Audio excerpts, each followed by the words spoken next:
Gordon was cross. "Why should Henry have a new shape?" he grumbled. "A shape good enough for me is good enough for him. He goes gallivanting off, leaving us to do his work, and comes back saying how happy he feels. It's disgraceful.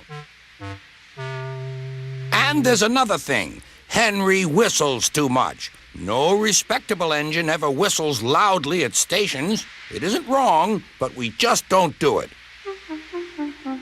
Poor Henry didn't feel happy anymore. "Never mind," whispered Percy.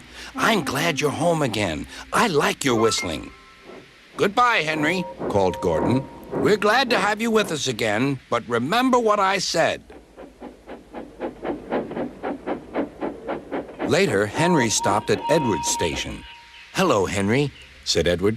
"You look splendid. I was pleased to hear your happy whistle yesterday."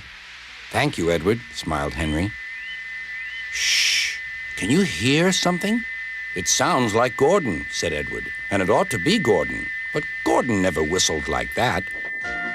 It was Gordon. He came rushing down the hill at a tremendous rate. He didn't look at Henry, and he didn't look at Edward.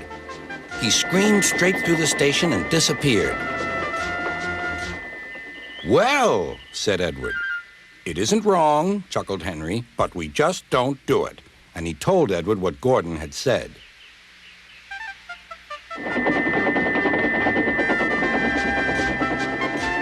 Meanwhile, Gordon screeched along the line. The noise was awful.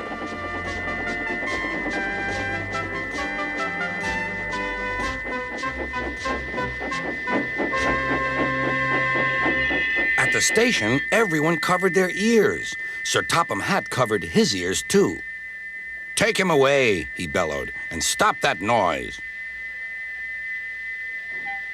Gordon puffed sadly away, but he wouldn't stop whistling until two fitters climbed up and knocked his whistle valve in place. That night, Gordon slunk into the shed. He was glad it was empty.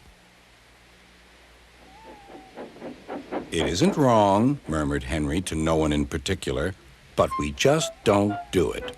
No one mentioned whistles. Next morning, Henry was enjoying himself enormously. "I feel so well, I feel so well," he sang. "Trickety-trock, trickety-trock," hummed his coaches.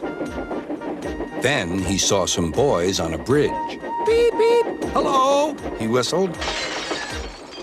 "Oh," he called. The boys didn't wave and take his number. They thought it fun to drop stones on him instead.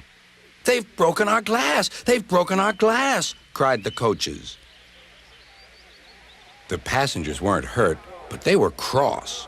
"Call the police." "No," said the driver. "Leave it to Henry and me." "What will you do?" they asked. "Can you keep a secret?" "Yes, yes." "Well then," said the driver, "Henry is going to sneeze at those boys."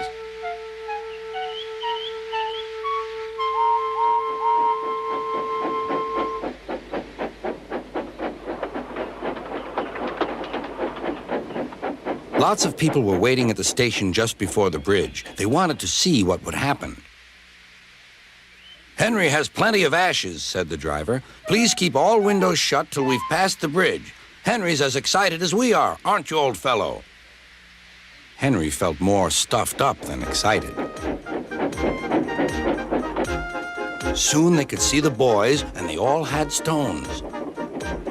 "Are you ready, Henry?" said the driver. "Sneeze hard when I tell you." "Now," he said. Achoo!